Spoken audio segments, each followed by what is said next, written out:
Greetings, kindred. Wishing you all a fantastic 2024. I'm a little bit reluctant to say Happy New Year, although I do to many, out of respect. But in my opinion, the new year doesn't actually start until the March equinox, and that's astronomically. So the new moon starts at the March equinox, which falls around about the 21st of March. But, I do understand why we have it on the 1st of January. I guess it breaks up the winter months, since the winter months tend to be kind of, quite drab actually. Some people love the winter and some people just find it really kind of like a depressing time where, we tend to suffer with that sad syndrome where, we're lacking sunlight. So we can lack energy during the winter months. So it's good to really uplift our spirits with certain festivals. Do you know what I mean? As long as we're looking at it in that context, I think we're okay. But like I said, the new year doesn't actually start until the March equinox. But I am definitely wishing you all a fantastic 2024. And 2024 is going to be a challenging year. We've got all sorts going on this year. We've got the elections coming up. We've got Uranus moving into Taurus astronomically in May. We also have a comet coming over, P12, also known as Pons Brooks. That will be coming through the ecliptic, actually coming right past Jupiter around about April. It's supposed to align with the solar eclipse, according to some people, but I don't think it actually reaches the ecliptic, but it will be very close. And, we will be feeling the effects of this comet way before that, before it touches the ecliptic anyway. But I'll do a separate video about that. And, this is kind of like a very important crossing, this comet, as it goes around the sun. I mean, I've been watching some information on this comet, and it's quite a big one. And apparently we will be seeing it in our skies. So, that will be quite a sight to see. But let's get back to the full moon. So the full moon will actually reach its peak on the 25th of January at 17:54 in the GMT time zone, at 12:54 in the EDT time zone, and the full moon will reach its peak a day later in the Far East on the 26th of January at 4:54 in the AEDT time zone. So as the moon reaches its peak, it will be at 6 degrees in the sign of Cancer. Now, the sign of Cancer is, a very interesting star sign because it's the only star sign in the zodiac that has more than one symbol as its representation. So everyone commonly knows that the crab is Cancer symbolism, but actually the turtle and the scarab are also symbols for the sign of Cancer. Now, the moon in Cancer, the moon is in his own sign or in her own sign, since the moon is the ruler of Cancer. So, when the moon is in Cancer, it's a very, very strong energy. But, when we look at the crab symbolism, to me, the crab is more the youthful side of the Cancer sign, the more vulnerable representation, in the respect that the crabs don't tend to like confrontation. They tend to sidestep. They run for the nearest rock to hide under when things get a little bit, overwhelming. The crabs are very symbolic of vulnerability. Let's put it that way. whereas the turtle represents wisdom. So what this is where the wisdom comes in with the Cancerian energy. It's like we go through the crab stage first, then we enter actually into the scarab phase where we're out in the sunshine, we're out in the open, and we're more confident in our role, and we're still the nurturers. This is where we come out more as the nurturers. And yeah, so, the scarab is the next phase of the Cancerian journey.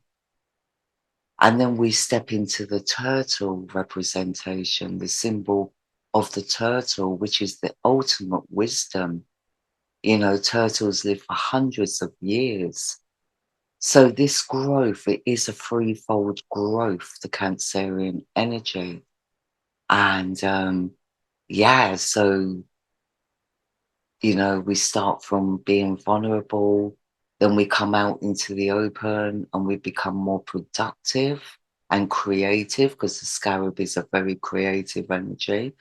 And then we get into our turtle energy, which is all about our wisdom, our knowledge, you know, our awakening, really, because the sign of Cancer is a very, very kind of magical and very symbolic of spiritual growth.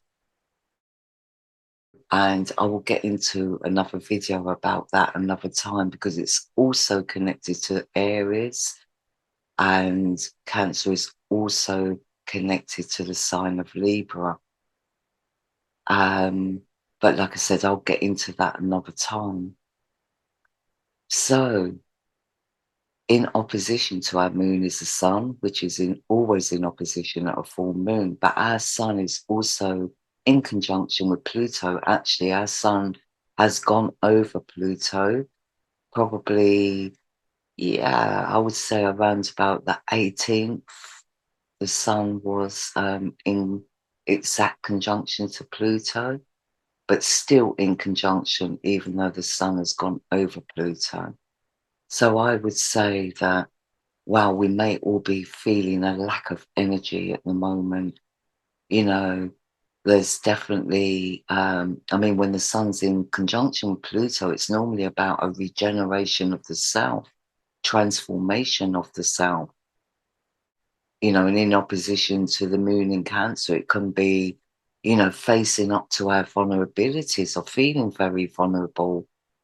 But also, in the sign of Capricorn, it can bring on like intense headaches, joint issues in our body or bone issues. Hair and nails can be kind of lacking in vitamins right now, or maybe some of us may, suffer with a little bit of arthritis. So all those complaints really kind of intensify under this conjunction. But also our emotional well-being, because in the sign of Capricorn, this can be kind of a depressing energy, and Cancer in its youthful energy can suffer from depression too. So I just feel that many of us may feel there's this dark cloud hanging over us at the moment. And no matter what we do, we just can't feel uplifted right now, and also this opposition with our moon, sun, and Pluto are creating this T squared towards Jupiter, who's at 7 degrees in Aries. So, with Pluto, who's a water sign actually, and the sign of Cancer, which is a water sign, it can be, a very emotional energy, especially when it comes to our spiritual values or our religious beliefs, especially with Jupiter at 7 degrees. And Jupiter is the philosopher. He is, the one who's traditionally religious. So it could be that there's a lot of narratives going on out there that are transforming the way people view religion or view their belief structures, or view certain philosophies or even historical, um, historical information. So I just feel that maybe people are just feeling a little bit under pressure right now. Not everybody, because it will affect us all in different ways, depending on our own charts and, how these energies are playing out in our own charts. But I would say, yeah, it's kind of like a very dull time. Do you know what I mean? But I would say for researchers, this Pluto Sun conjunction can really bring up a lot of information because Pluto will leave no stone unturned when he is digging deep for information or for secrets.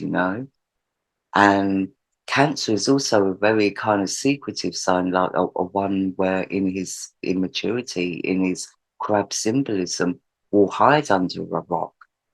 So, all this emotional vulnerability, I'm kind of assuming here that this energy is feeling very exposed at the moment.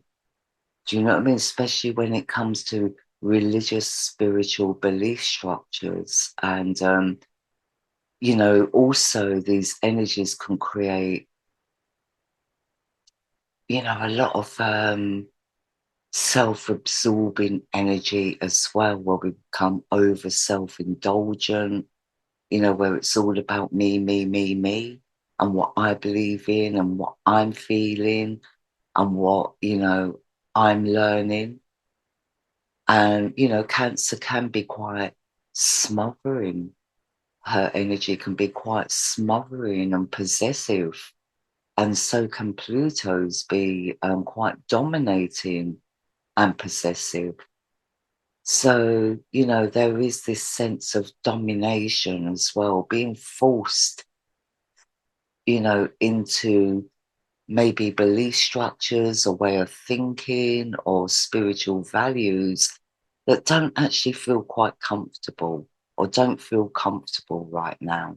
And I know there is a lot going on in the world right now. So, wherever our perspective lies, wherever our belief structures lie, or wherever our vulnerabilities lie, that is what's being triggered right now. So, this opposition does create, an uneasy atmosphere as well.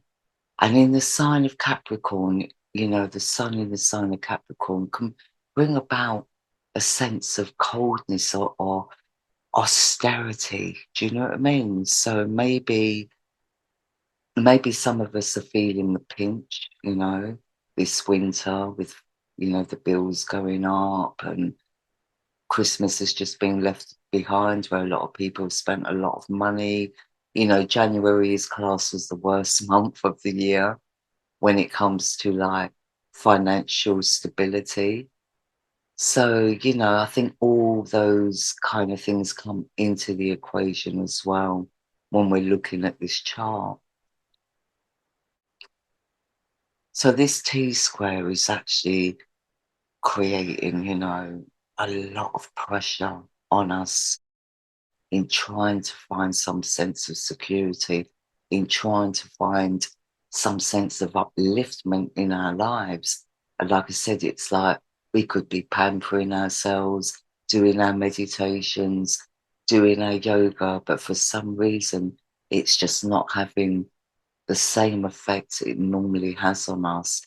So I think my advice would be under these energies is just to really surrender to it, especially with Chiron in conjunction to the North Node. Now, I mean, this is creating another T square we're getting into in a minute.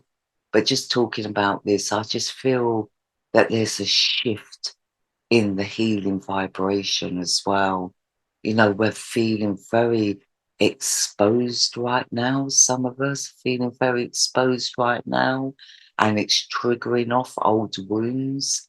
But we do need to come out of our comfort zones and really, work on healing them. And, Pluto and the sign of Cancer, they are slow growth energies as well. Even though the moon moves fast through our skies, the growth into wisdom is kind of like a slow one. The turtle moves slow. Um, the scarab doesn't necessarily move slow, but it's a long process. Do you know what I mean? From dawn to dusk, that scarab is working hard. So we do need to put, and Capricorn is also a hard worker, and doesn't always get the status or the recognition they deserve for all the hard work they put in.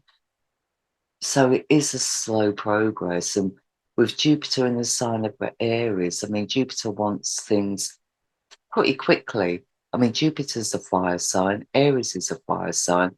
So they're, Aries and Sagittarius,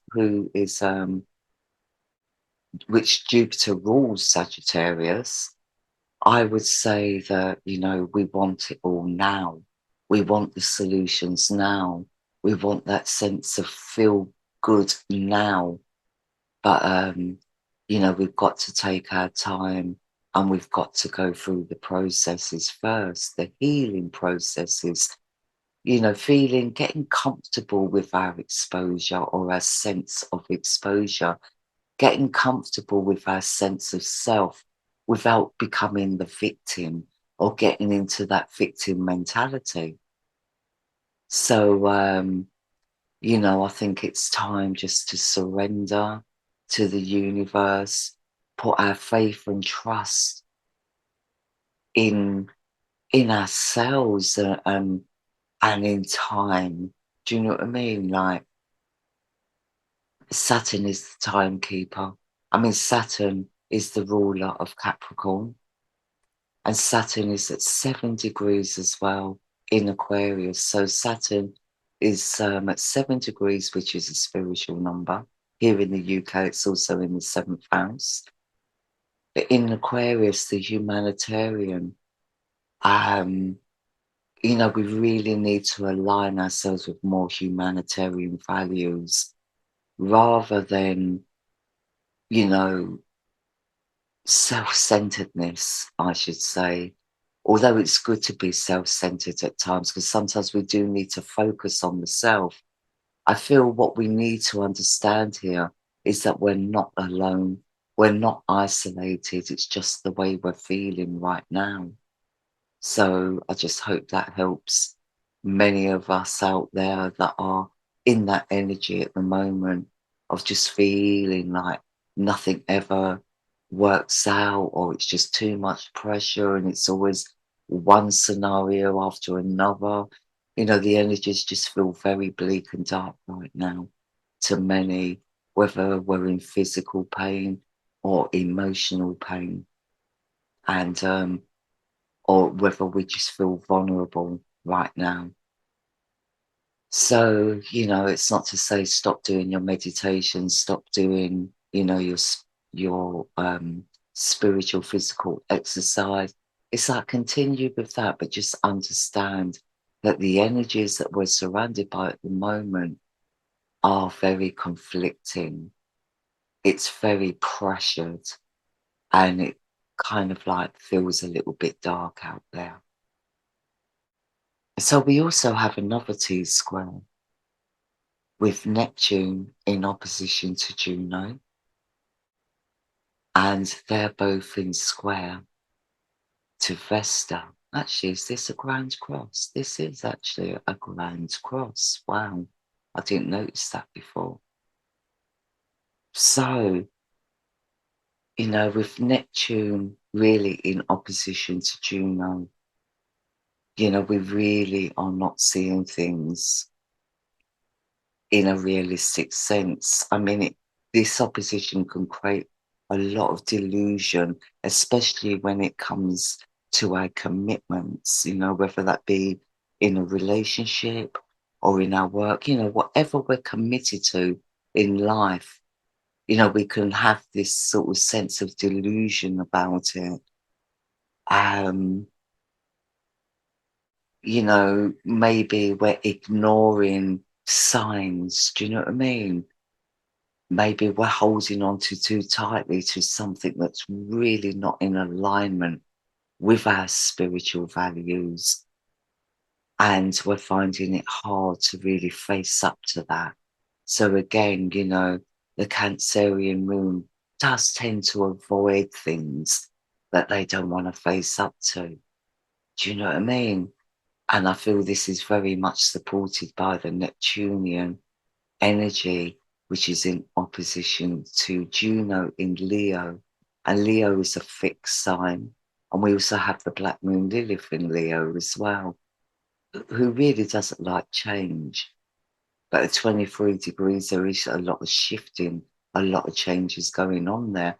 So it's really, a hard time for people to face up to the reality of their commitments. If we're in a relationship, we could be fooling ourselves that that person feels the same way as we do. Or it could be that there are signs and signals in that relationship to say that things are not well. And if we don't face up to them and deal with them, then obviously that relationship's going to fall apart. So, we need to really get to the bottom of what that sign is showing us. Are we living in false hope, or are we just not ready to face up to that reality at the moment? And, with this Grand Cross, Grand Crosses are kind of like, no matter what roads we go down, we always seem to end up in the same place. So I don't think it's unfamiliar territory. I just feel that whatever we're committed to right now, no matter what road we take it down, we just never seem to get what we want from it.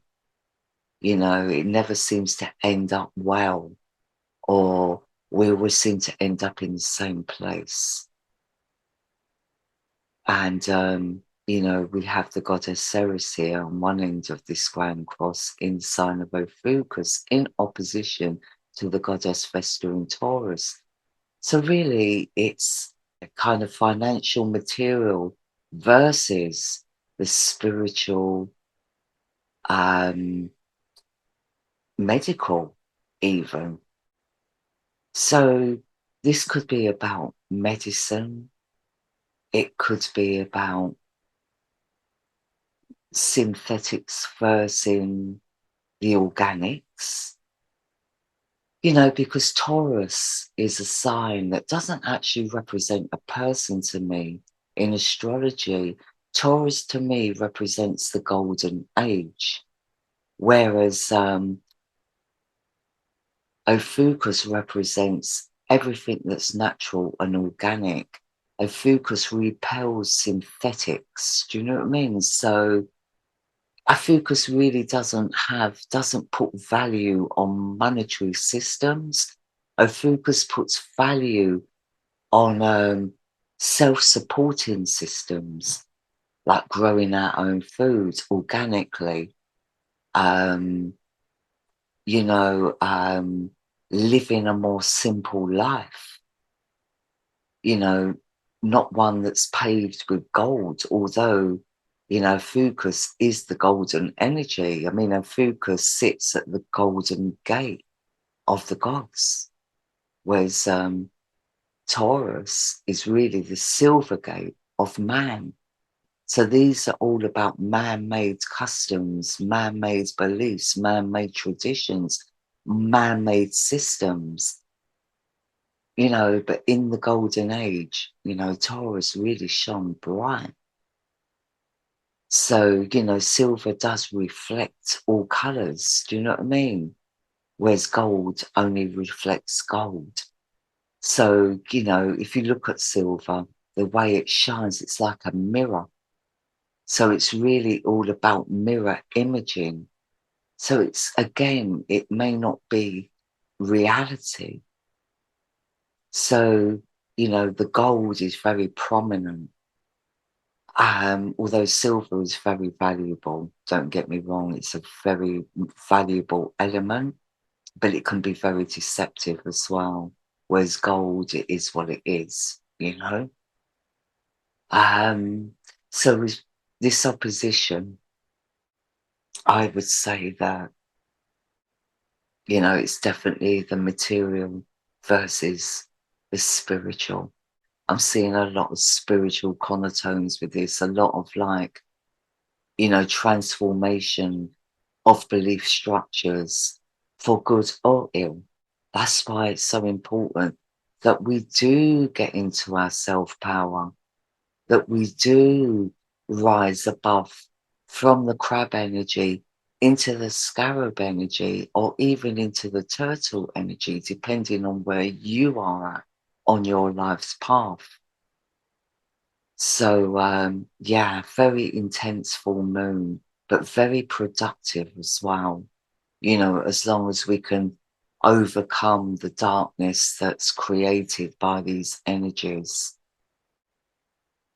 There could also be with this grand cross and this T square with our moon, a lot of abandonment issues coming to the surface with people. Do you know what I mean? Whether we're feeling abandoned by a business partner, whether we're feeling abandoned by our authorities or, any industry that we rely on, or it could be abandonment issues from our parents or from past relationships. All that is going to be coming to the surface this full moon. To me, this opposition here is very important because, this opposition is really requiring a sacrifice, because the goddess Vesta is all about sacrifice. It's the fire that burns within, the passion that burns within. And in the sign of Taurus, it's the passion for material satisfaction, material spiritual satisfaction.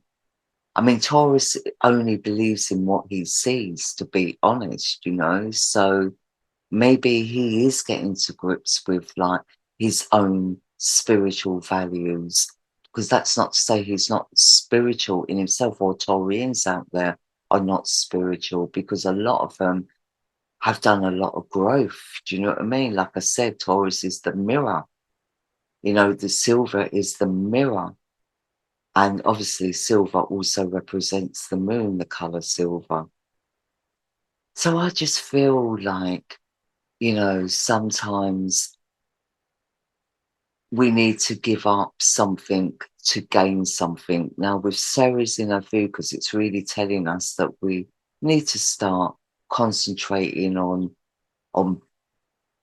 becoming more self-sufficient, really, not becoming, not, or kind of letting go of becoming overly dependent on other sources for nourishment, whether that be emotional, spiritual, mental, physical, or even, in our food, financially, especially in a food, because to me, this is also about medicine.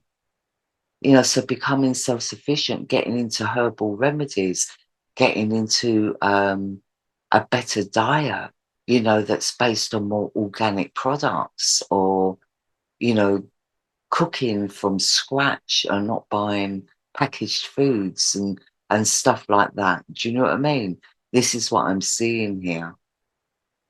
So even growing our own foods, but even if we grow herbs, if we have a small balcony, we can grow mint and make mint tea, you know, or we can grow thyme or anything. Or, I've got a friend actually who's got a little tiny balcony. She grows cabbages.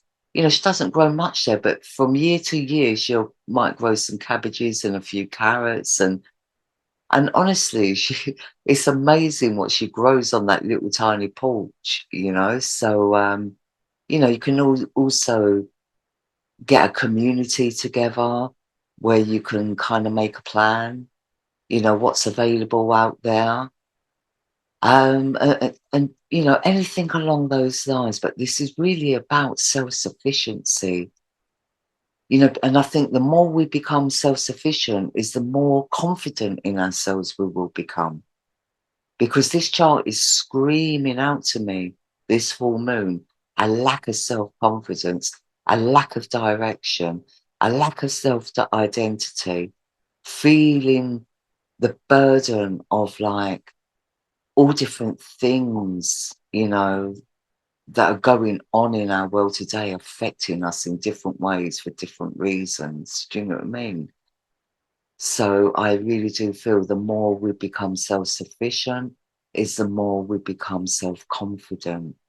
And, you know, I've been screaming for the last, well, I haven't been screaming, but I've been constantly repeating myself for the last maybe 5 years that it's so important that we get into our self-power, you know, in whatever way we need to do that. As long as we're not hurting another by doing that, it's really important that we do find solutions, you know, for ourselves, and then we can impart those solutions onto others that, you know, are like-minded. We also have this very prominent grand trine as well. I don't want to include the Black Moon Lilith in this because the Black Moon Lilith, actually, I only really take into consideration the conjunctions and the oppositions because they're the most prominent, because she's always in sextile or always in trine to another planet. And you know, to me, it's really only relevant. The lesson that she's here to teach us is only really relevant in conjunctions and oppositions. And I did want to say, I mean, I did mention this last year, but this year, the Black Moon Lilith will be active in every new moon and full moon chart bar two. And I think one of them was the new moon in January. And I think there's another one around about August that she's not kind of touching. So, but for every other chart this year, that's the full moon or the new moon, she is very active. And I haven't seen that in the 10 years I've been doing this. I've never seen that active at every single moon cycle, you know. So I just feel that this year is very, very relevant. There's a lot of lessons to be learned this year by many, many people. So I just feel there's this intensity, sorry, there's this intensity of a great awakening this year, more so than the last 3 years or decade, you know. So I just feel that this year there's a lot of resurrection going on with people. And I feel this full moon is the starting of that. So getting back to this grand trine. So the grand trine is with Jupiter, the goddess Juno, and Mars and Mercury are in conjunction as well. So when Mercury and Mars are in conjunction in Sagittarius, it is kind of like a very active mind.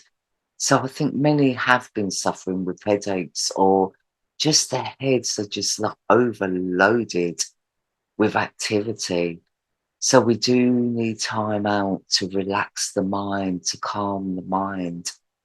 And, you know, that's very important to do that. So definitely sleep is very important because it's the only time we actually switch off is when we're in sleep. So I feel, you know, if you're feeling tired, just rest as much as possible. And, you know, as we're sleeping, we're resting the mind as well. Or the unconscious always comes to the fore when we're sleeping anyway. But at least, you know, we're out of all those thoughts and conversations we're having in our own minds. So with Uranus in trine to Mercury and Mars, I would say that it's definitely good for researching, you know, coming up with new concepts. But Uranus is still in retrograde at this point. I mean, Uranus will come out of retrograde 2 days after the full moon, and we will cover that chart in a minute.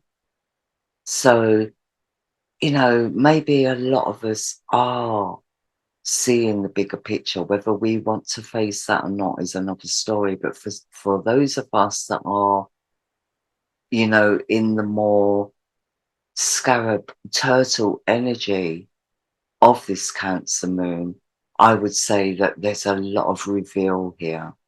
A lot of like higher consciousness, a lot of like clarity coming in through all the self-reflection that Uranus has been doing as Uranus has been retrograding through Aries.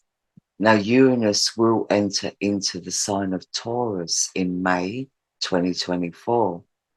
And again, I'll do a separate chart for that. But at the moment, Uranus is still in retrograding Aries, about to go direct in 2 days' time on the 27th, actually in the GMT time zone. So I just feel there's a lot of new thought, a lot of new insights, a lot of clarity, or a lot of higher consciousness to be had. But again, we do still need to rest the mind, because even though we've got all this information coming in, we need time to absorb that information. And that information may not necessarily, be a comfortable process, like I said, through all the other aspects and planetary placements in this chart is showing me it can be a very uncomfortable time. But at the end of the day, facing up to the truth, facing up to the reality of our situations is far more important than sidestepping it or lying to ourselves or, even deluding ourselves. With the Neptunian energy, although it's very spiritual, we can also build castles in the sky, you know. So we really need to bring ourselves down to earth, but in a more realistic, spiritual way. And I just feel this Ceres, Ophiuchus energy can help us to do that. I think we just need to get active on becoming more self-sufficient, even if it's a little. Remember, we can always trade with each other, at the end of the day. And this is what we've got to look at. We mustn't look at the fact that we're isolated, because, things do go pear-shaped with our resources, with what's being put out there in the world at the moment. Then we are going to have to network as communities. Do you know what I mean? And I feel like if we've got something to offer, then we've got something to get back. So we've got to look more into community spirit, whether we're in a community now or we're not. Do you know what I mean? It doesn't really matter if we're involved in a community or not, as long as we're preparing ourselves for that, preparing ourselves to be more self-sufficient, not wholly self-sufficient, because that's not always possible, especially for people that live in, cities. It's not always possible. We don't have the land or the resources even to be self-sufficient in that respect. But we can work together. Like I said before, a long time ago, like one person can be growing carrots and potatoes, another person can be growing like broccoli and cabbage. Do you know what I mean? That's how you work it.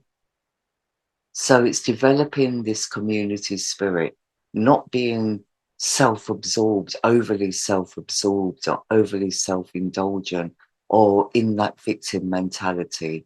Do you know what I mean? It's time now to find solutions. And 2024 is a year that's the most important year to do that.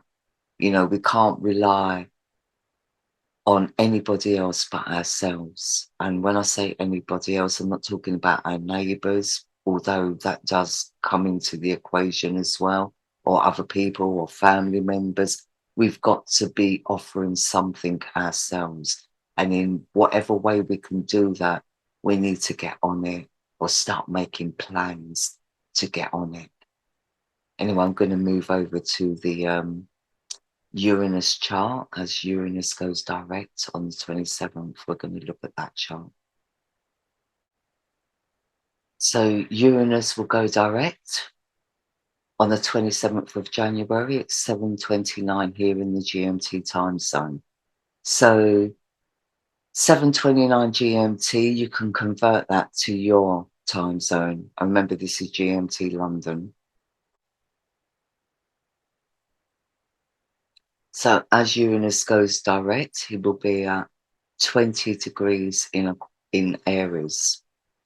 And like I said, Uranus will enter into Taurus in May of this year, which I will do a video on. So as Uranus goes direct, he will be in quincunx to the South Node. And again, this is about comfort zones. Do you know what I mean?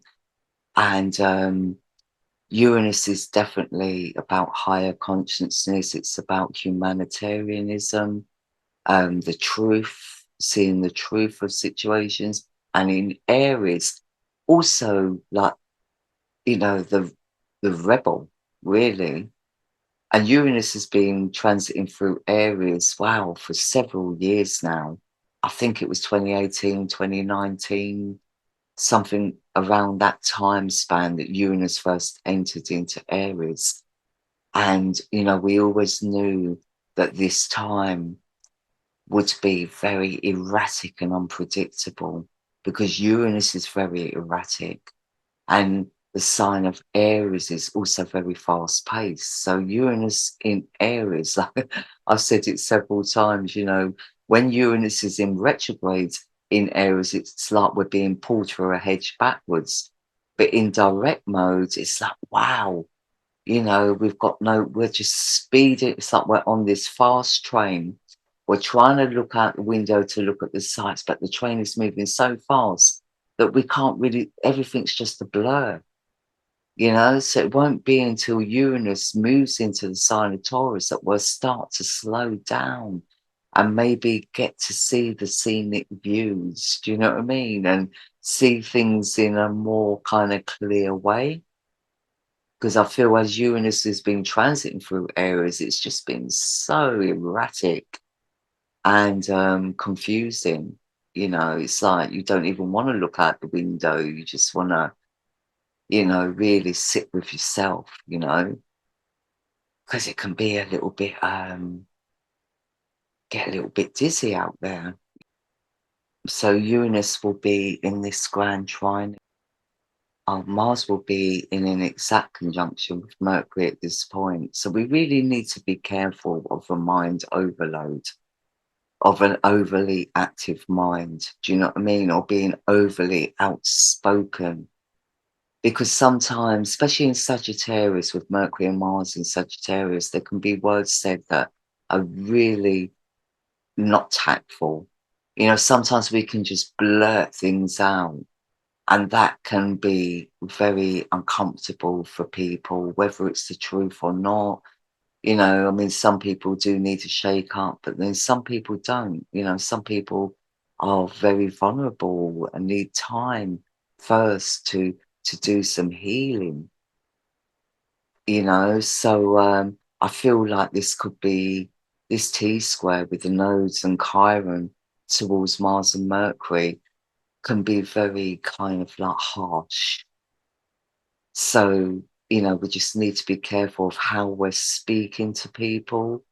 Um, think before you speak, basically. That's what I would say. Be honest, but also be diplomatic as well, or be considerate of other people's feelings or other people's opinions. Because, like, some people are really only just facing the reality of their situation. Some people have really been pushed out of their comfort zones and feeling very, very vulnerable right now. There's a lot of triggering energy going on here. So,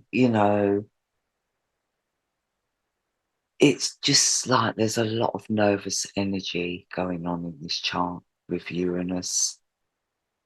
There is this grand trine, which is an easy flow. But like I said, sometimes an easy flow isn't always good. Sometimes we can just take things for granted. And with Juno, the goddess Juno, still in opposition to Neptune, like I said, we can be kind of like a little bit self-delusional, fooling ourselves in believing something to be true when it's not. So I think, we have to make sure that we get our facts straight first before we speak out. Um, but, I do feel with this Juno trine Uranus aspect here that there can be like a lot of breakthroughs. There can be a time where change is more embraced because, like I said before, things are going to change whether we want them to or not. It is time for humanity to move forward. And not because we're in the age of Aquarius, because we're not in the age of Aquarius as yet. We've still got another 500 or 600 years before the sun, you know, astronomically, let's just say the March equinox, right at the March equinox, which is the astronomical new year, which defines the age that we're in as well, is still rising at 8 degrees in Pisces. Now, don't think 8 degrees Pisces and we've got to come up to like the 30 odd degrees that Pisces holds. No, we're going backwards through the sky. Our sun is going backwards through the sky.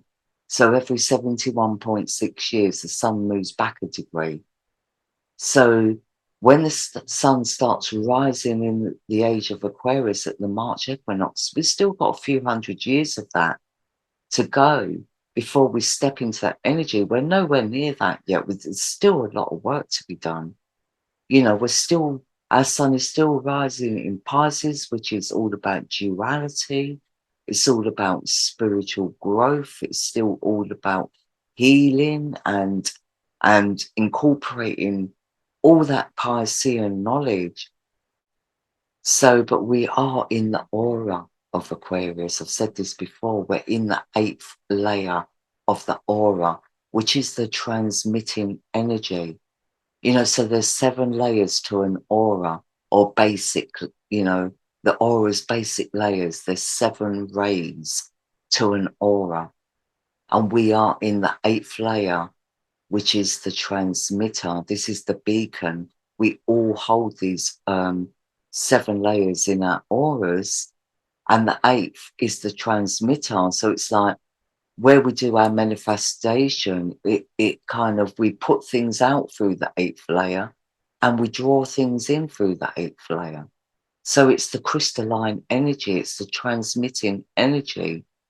And we are in that, in the age we are in right now at 8 degrees. So 8 degrees Pisces. So I just wanted to add that, and I do add that from time to time because I do get new subscribers or new people coming to my website. So I like to put that information out every so often just to help them to understand that the age we're in, and direction and stuff like that. But anyway, I'm going to leave it there. So all I can say is keep the faith, keep working on yourselves, keep working on your self-power. And I'm sending you all peace and much love. Take care.